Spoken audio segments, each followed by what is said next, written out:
Time now for a roundup of all the stories making the headlines this Sunday with the ITV News.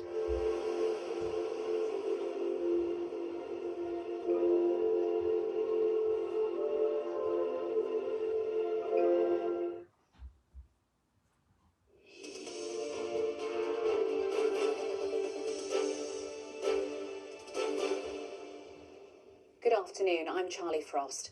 A five-figure payoff given to Lord Mandelson when he was sacked as ambassador to the US is being reviewed by the Foreign Office. This afternoon, the Work and Pensions Secretary joined calls for him to hand back the taxpayer-funded sum, which reportedly could be up to £55,000, or donated to charity. Lord Mandelson was dismissed last year over his relationship with paedophile Jeffrey Epstein. Emma Volney has the latest. The latest development in the most damaging scandal to afflict the Prime Minister. That Lord Mandelson received a five-figure payout after being sacked as US ambassador over his relationship with paedophile financier Jeffrey Epstein. That payout worth up to £55,000.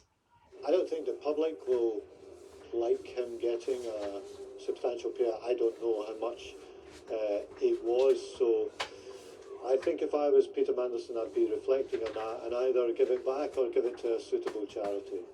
But it's Sir Keir Starmer who's continuing to face serious questions over the decision to appoint Mandelson in the first place, and the Conservatives feel the PM's position has become untenable. The story today is really about the Prime Minister's judgment, because the Prime Minister is the person who chose to make Peter Mandelson our ambassador to Washington, and it's now clear that he simply shouldn't have done that. The Metropolitan Police has launched a criminal investigation into the disgraced peer following the emergence of documents which appear to show him passing confidential, market-sensitive information to Epstein back when he was business secretary under Gordon Brown. ITV News has attempted to contact Mandelson multiple times in relation to the allegations against him, but has not received a response.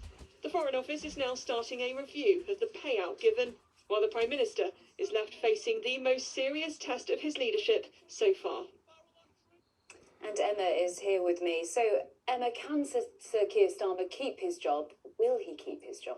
Well, this is all becoming something of a nightmare for Downing Street. Some of the Prime Minister's critics think that he needs to resign. Others think he needs to sack his Chief of Staff, Morgan McSweeney. But this is ultimately about Starmer's judgment. And it's been reported today that Deputy Prime Minister David Lammy warned him not to hire Mandelson. And just this morning, again, another one of his own MPs, Rosina Allen-Khan, was saying that she fears that the public is losing faith in the Labour government and that the government really does need to get a grip on this. Is there about to be a leadership challenge? Well, I think a lot will depend on the outcome of the Gorton and Denton by-election as well as the local elections in May. But look, make no mistake, this is a crisis, and I think Number 10 will be bracing for further revelations. Emma, thank you very much.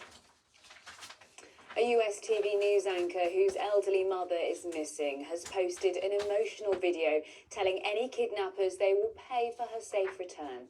Savannah Guthrie's mother, Nancy, who's 84, disappeared over a week ago. Siham Ali reports. We beg you now to return our mother to us so that we can celebrate with her. A desperate plea posted online, Savannah Guthrie asking for her mother back. 84-year-old Nancy Guthrie has now been missing for 7 days after police say she was taken from her home in Arizona. This is the only way we will have peace. This is very valuable to us, and we will pay.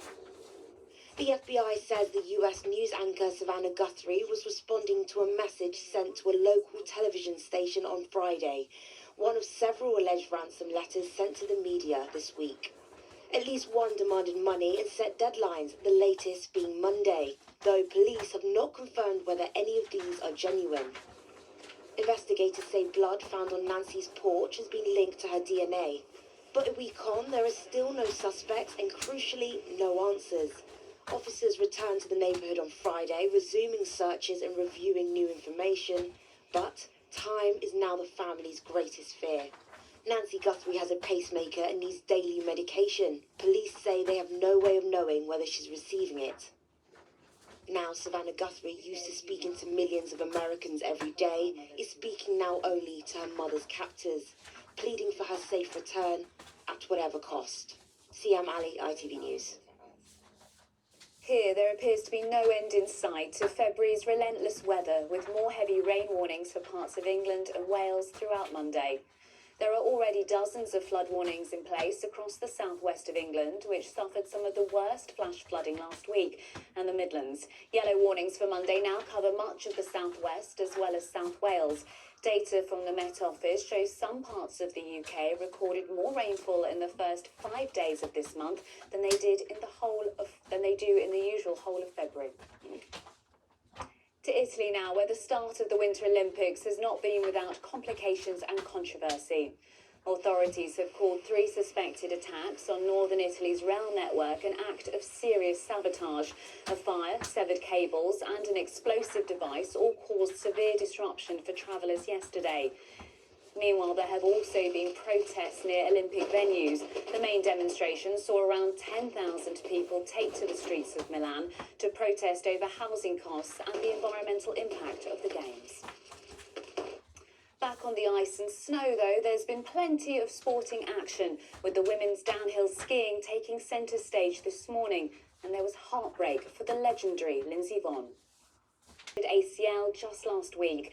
The event was paused while Vonn received treatment on the slopes before being airlifted away.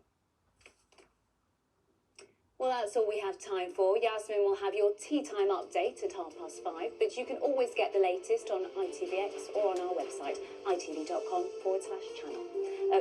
/news, sorry. Have a great afternoon. Goodbye.